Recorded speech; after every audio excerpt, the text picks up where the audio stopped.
want to briefly introduce him. Will's got a little bit of a presentation here. Dan, of course, just does it off the cuff like he always does, but let me introduce Dan first. Dan Owen, and Dan, entrepreneur, venture capitalist.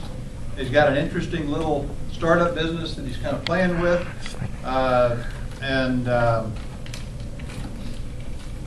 he's been around a long, long time in this business from both sides of the coin. And what we're going to do today is talk a little bit about their current entrepreneurial ventures and what they're doing, and then just general conversation about what it's like to be an entrepreneur, the fun, the not so fun, the excitement, the thrill of victory, whatever it is from ABC News. But anyway, introduce Dan first, and we'll still mess with his presentation. So Dan, you want to talk a little bit about who you are and what you're doing? You bet. Okay. Well, I was really interested in I'm glad to be invited to this, because I wanted to see, okay, what kinds of people actually are self-selecting at a high school age, self-selecting to be entrepreneurs. So I'm really glad to meet you, because it's a different path if this is a path you decide to take, where you everything that you learn now. I mean, we're going into a terrible time in the economy. We'll be there for about 5 years. You're safely going to be in school, which is great, but you want to try to look.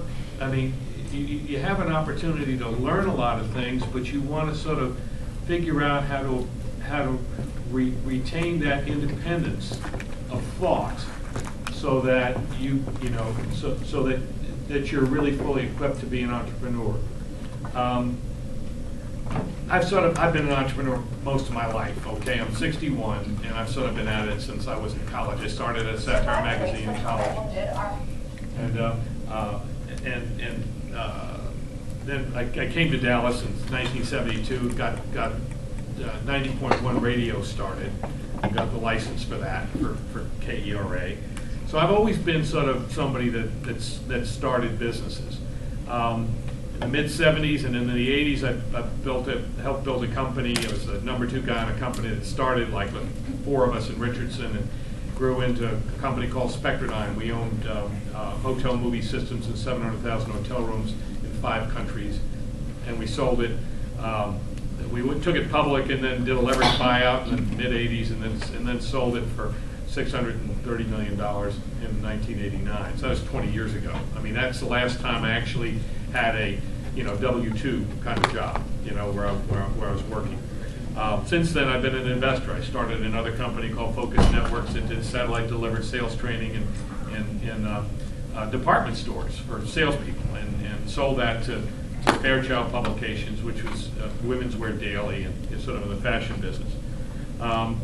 And in the late '90s, I started taking a look at, there was so much money going into venture capital. I said, it's an interesting model when you think about it, because you can raise money, then you have a fund, and then you get fees on the money that you manage for 10 years, whether you win or not. It's always I knew a bookie in Newark when I was growing up in New Jersey, and he said, Dan, just make sure if you ever get into gambling, always be the house, never be one of the gamblers.